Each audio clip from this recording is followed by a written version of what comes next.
Yaqulul Habib Ali dalam ucapan beliau, ya, malam 12 dari bulan Ramadan, disebutkan oleh Imam Abdullah bin Al-Haddad bahwasanya orang zaman sekarang hatta seandainya bukan lagi nasihat berupa ucapan yang menyinggung mereka, hatta bukan lagi ucapan, kalau dilempar sama batu sama kerikil tetap aja nggak berasa, tidak peka untuk urusan akhirat, tidak peka.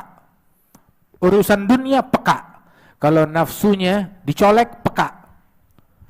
Kalau dunianya dicolek peka dia. Tapi kalau urusan akhirat nggak peka. Atau yang lemparin kerikil, dalam masalah akhirat nggak berasa. Kenapa? Karena mereka sudah menjadi anteknya syaitan, dikuasai oleh syaitan. Syaitan berkuasa di matanya, di telinganya, di kakinya, di perutnya, begitu. Dalam segala-galanya diri berkuasa. Majrad dam. Dikuasai oleh syaitan, dikuasai oleh nafsu, dikuasai oleh hawa, dikuasai oleh hubbud dunya. Yaqul Imam Al-Haddad tamallakahum hubbul hudud wa syahwatun nufus. Faqul ya Rabbi afi minal fitan. Mereka udah dikuasai, ditindas, dijajah oleh kecintaan duniawi, oleh syahwat, hawa nafsu. Ya Rabb, selamatkan kita dari fitnah. Ini fitnah, ini bencana, ini musibah, ini virus yang paling dahsyat. Itu Habib Abdullah Haddad, beliau bicara di zamannya beliau. Di zaman tersebut wali-wali masih banyak, ya, ahlul bait semuanya masya Allah salihin, hatta orang biasanya salihin, hatta para masyayikhnya salihin. Bagaimana kalau ngelihat zamannya kita, kata Habib Ali, zamannya kita, katanya Habib Ali 100 tahun yang lalu adalah zaman idbar, zaman orang berpaling, zaman orang menjauh, zaman orang gak ada semangat buat akhirat, semangatnya buat dunia. Hatta kalau ente lempar dengan batu yang besar kagak peka juga, kagak berasa juga, bukan lagi kerikil. Itu zamannya beliau. Gimana kalau ngelihat zamannya kita? Orang mendengarkan nasihat, mereka dengar, mereka simak, akan tetapi hatinya beku, ditutup, disegel, nggak masuk. Kalau urusan dunia masuk, urusan akhirat kagak mempan, nggak masuk dalam hatinya dia. Nasallallahu al-afiyah. Ini musibah. Dia gotong jenazah, tiap hari dengar kabar, fulan meninggal, fulan mati, fulan sakit, fulan dikubur.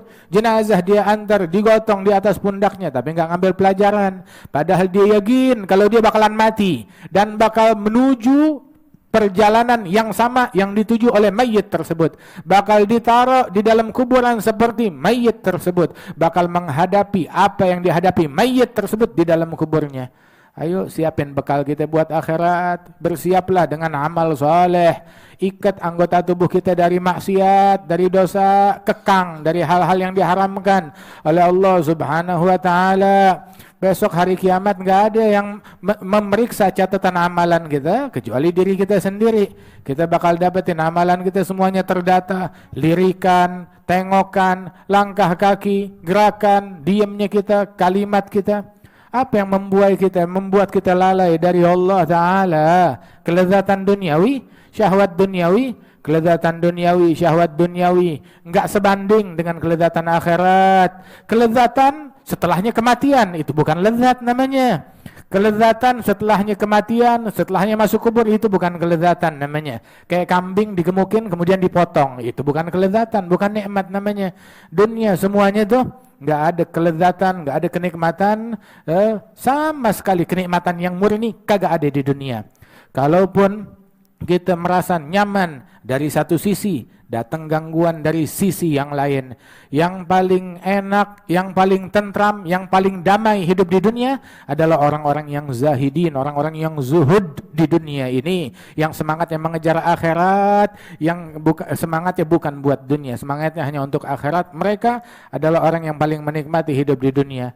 Ini dosa kita tambah banyak, dari mulai pagi melek mata, kita ngejahatin diri kita sendiri. Kita ngejahatin diri kita, bukan ngejahatin orang, ngejahatin diri dengan maksiat yang kita lakukan. Dan ngejahatin diri, mencederai diri min agbahil wasfi. Zalamta wa ma zalamta illa li nafsika ya fata wa zulmun nafsi min agbahil wasfi. Kamu bikin kezaliman, bikin jahat, bukan ngejahatin orang, ngejahatin diri sendiri adalah itu kebodohan dan sikap yang paling menjijikkan. Dia ngejahatin, mencederai, mencelakakan diri sendiri. Waliyadzubillahi min dzalik. Bagaimana? Ya dengan kita maksiat. Lidah kita liar di dalam melahap kehormatan orang lain. Dalam ghibah, dalam namimah, dalam ngomong yang bukan urusan kita. Dalam ngomong, dalam bicara yang bukan urusannya kita. Yang tidak mengandung pahala buat kita, malah mengandung bahaya. Waliyadzubillah. Tangan kita liar di dalam ngambil yang haram. Perut kita di dalam gegares yang haram. Mata kita liar di dalam melihat yang haram. Wah, sampai kapan kita membebani pundak kita dengan dosa? Kita dengar ayat-ayat dibacakan atas kita yang berisi peringatan, kita dengar. Yang berisi rasa takut, kita dengar. Yang berisi nasihat, kita dengar. Tapi hati beku, keras, nggak ngaruh.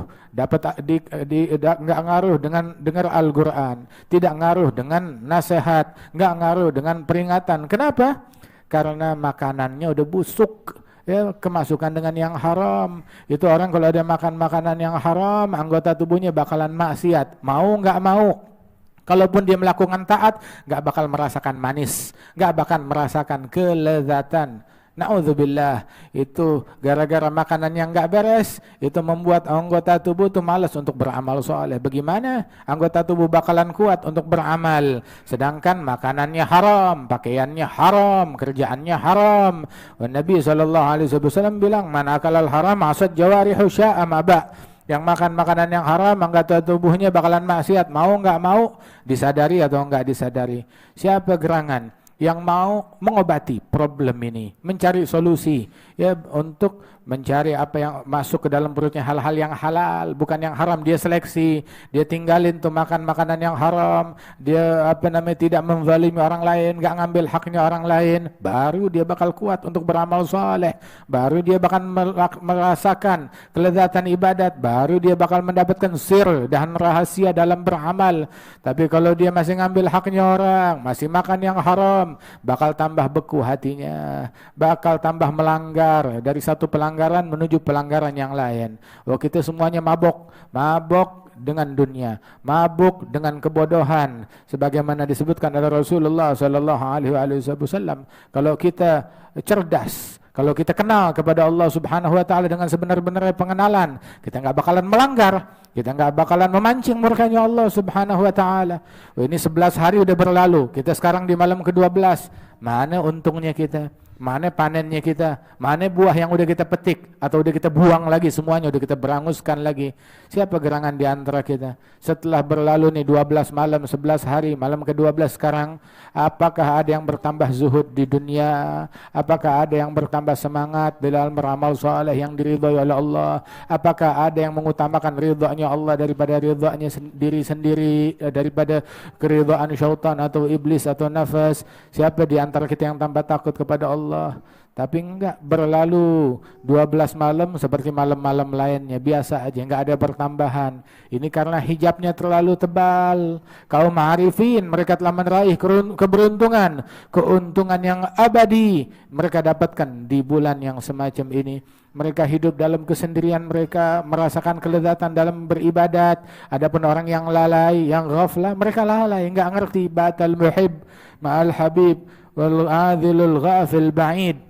Lam yadri ma sya'nul hawa bainal mawali wal abid. Ya wayhahu madha alayhi law kan ya'rif lis-sa'id makanahu min rabbih wa halla fi burjil usul. Allahu hasbi wa kafa qul ma tasha ya dzal fudul. Nasihat kita dengerin, ya, akan tapi mudah-mudahan ngaruh. Mudah-mudahan Allah Ta'ala berikan manfaat kepada kita sekalian, dapat taufik untuk beramal, dapat taufik untuk taubat, dapat anugerah dari Allah Subhanahu wa Ta'ala, dan Allah Ta'ala terima amal ibadat kita. Amin.